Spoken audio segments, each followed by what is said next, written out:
तो क्या भारतीय जनता पार्टी के दिग्गज नेता अनिल विज अब कांग्रेस का दामन थामने जा रहे हैं?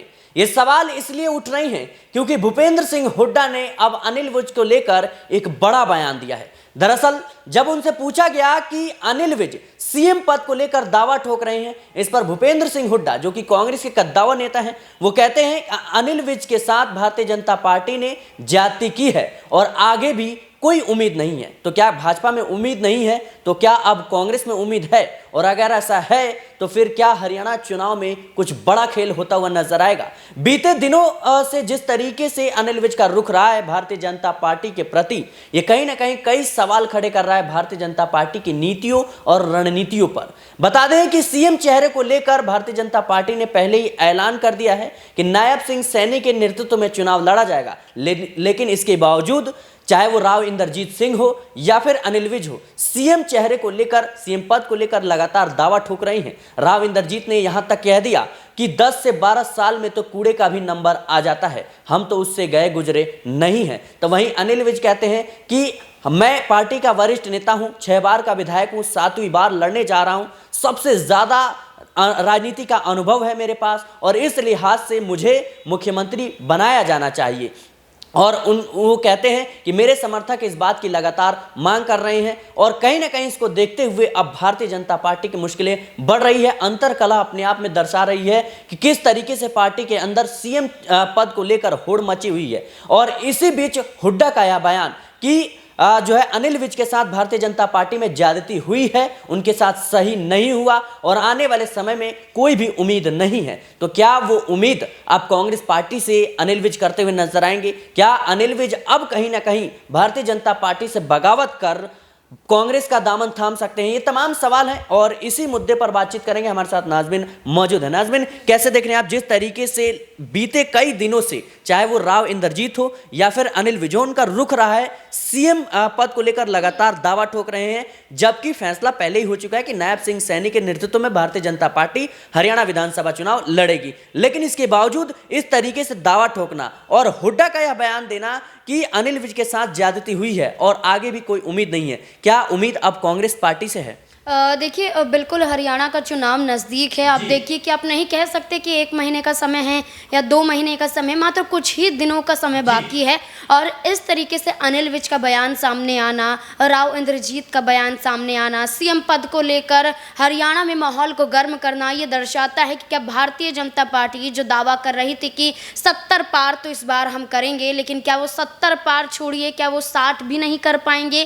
क्या इस बार भारतीय जनता पार्टी जिस तरीके से लोकसभा चुनाव में 5 सीटों को हारी है, क्या विधानसभा चुनाव में दर्जनों सीटों को हारती हुई नजर आएगी? भूपेंद्र सिंह हुड्डा का अचानक से अनिल विज के प्रति नरम बर्ताव करना, व्यवहार करना, ये दर्शाता है कि क्या भूपेंद्र सिंह हुड्डा कोई संकेत दे रहे हैं कि अब अनिल विज बागी होने वाले हैं, राव इंद्रजीत सिंह बागी होने वाले हैं, तो हम अभी से हैं उनके प्रति बयान देते हैं ताकि वो कांग्रेस पार्टी का हिस्सा बनते हुए नजर आए। अब देखिए, अनिल विज और राव इंद्रजीत, ये 2 चेहरे वो हैं जो इस बार सीएम पद को लेकर दावेदारी पेश नहीं कर रहे हैं, बल्कि 2014 के विधानसभा चुनाव के दौरान भी हमने ये देखा था कि जब मुख्यमंत्री की रेस थी तो इस रेस में यहाँ पर मनोहर लाल खट्टर का नाम तो था ही, साथ ही साथ यहाँ पर नामों की चर्चाओं में अनिल विज भी थे, लेकिन राव इंद्रजीत सिंह का नाम नहीं था। लेकिन राव इंद्रजीत 2014 में भी चाहते थे कि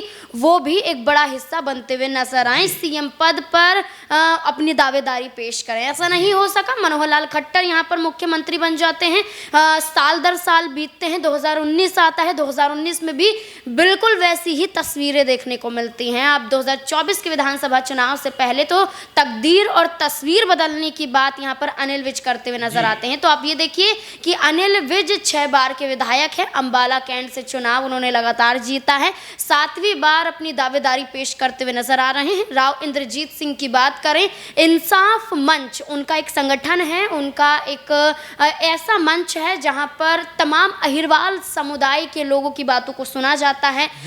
इंसाफ मंच को चलाने के लिए उनकी बेटी आरती राव सिंह आगे आती है, राजनीति में भी कदम रख चुकी हैं, पहली बार विधानसभा का चुनाव लड़ती हुई नजर आएंगी। तो ऐसे में राव इंद्रजीत सिंह ने यह भी कहा था कि भारतीय जनता पार्टी को सत्ता में लाने का काम हमने और हमारी इंसाफ मंच ने किया है। अगर मैं चाहूँ तो अपने तमाम समर्थकों को लेकर अगर जाऊँगा, अगर अपने समर्थक विधायकों को लेकर जाऊँगा, तो भारतीय जनता पार्टी अभी के अभी धराशायी हो जाएगी। ये कहीं ना कहीं संकेत राव इंद्रजीत सिंह ने दिए थे, यानी कि उनका कहना है कि ये जो 8 टिकट दी गई हैं, ये इंसाफ मंच के लोगों को दी गई हैं, जो राव इंद्रजीत के समर्थक हैं।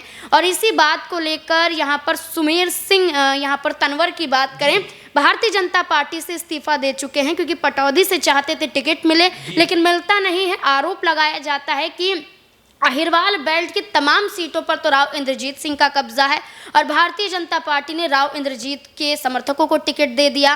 तो यानी कि दबदबा राव इंद्रजीत सिंह बना रहे हैं, जिस वजह से कई पूर्व विधायक भी साफ तौर पर बागी होने के लिए तैयार हैं। अनिल विज को लेकर के क्या कहेंगे, क्योंकि देखा जाए तो कई बार, एक बार नहीं कई बार सीएम पद को लेकर दावा ठोक चुके हैं और यहां तक कह चुके हैं कि मौका मिला तो मैं हरियाणा की जो तस्वीर है वो बदलते हुए नजर आएंगे। लेकिन देखा जाए तो परिस्थितियां जिस तरीके से हरियाणा में बन रही हैं, इसलिए इस लिहाज से भी, क्योंकि देखा जाए तो लोकसभा चुनाव में 5 सीटों पर भारतीय जनता पार्टी की हार होती है, महज 5 सीट जीत पाती है, जो कि पिछले 2 लोकसभा चुनाव पर नजर डालें तो 10 की 10 सीटों पर बीजेपी जीतती हुई नजर आई थी। तो क्या लगता है ये भारतीय जनता पार्टी की जो कमजोरी निकल कर सामने आ रही है और कांग्रेस जो है अब कहीं ना कहीं बढ़ोतरी दर्ज करते हुए नजर आती है, इसको देखते हुए अनिल विज दबाव बना रहे हैं और कहीं ना कहीं संभावनाएं तलाश रहे हैं? देखिए, बिल्कुल आप सही कह रहे हैं कि कांग्रेस पार्टी ने भी 5 सीटें जीती हैं, यानी कि हरियाणा में कई राजनीतिक पार्टियां हैं, छोटे मोटे दल हैं, लेकिन जो टक्कर की स्थिति है या कहें कि जो चुनौतियां हैं वो भारतीय जनता पार्टी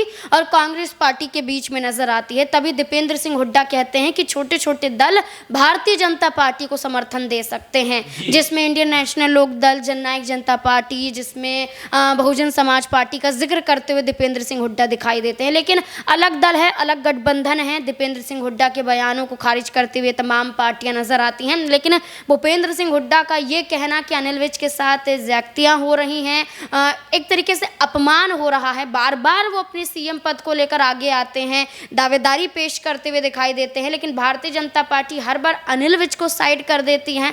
अनिल विज की वजह से ही तो एक विधानसभा सीट को भारतीय जनता पार्टी लगातार बचाती हुई नजर आई है। 3 बार के चुनाव में तो भारतीय जनता पार्टी ने बचाया। एक जरूरी सवाल की, जिस तरीके से झारखंड में चंपई सोरेन भारतीय जनता पार्टी में शामिल हो जाते हैं झारखंड मुक्ति मोर्चा से बगावत करके, वहीं देखा जाए महाराष्ट्र में शिवसेना की 2 फाड़ हो जाती है और जो तमाम कुछ विधायक होते हैं उनको लेकर के एकनाथ शिंदे बीजेपी को समर्थन देते हैं, शरद पवार की एनसीपी टूट जाती है, अजीत पवार जो है बीजेपी को समर्थन दे देते हैं।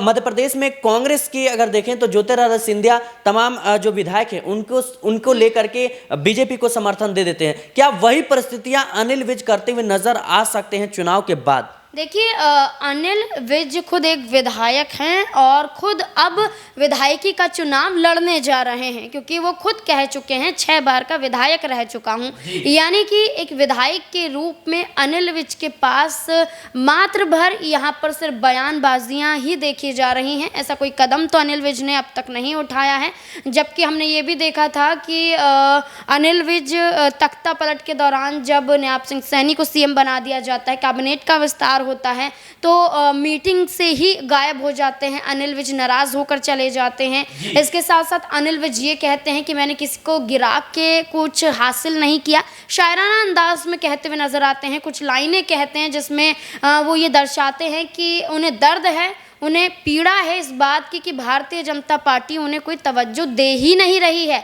बल्कि अनिल विज लगातार संकेत दे रहे हैं। लेकिन आपने जिस तरीके से उदाहरण दिया महाराष्ट्र का, मध्य प्रदेश का, झारखंड का, यहाँ पर ये तस्वीरें हरियाणा में भी बन सकती हैं।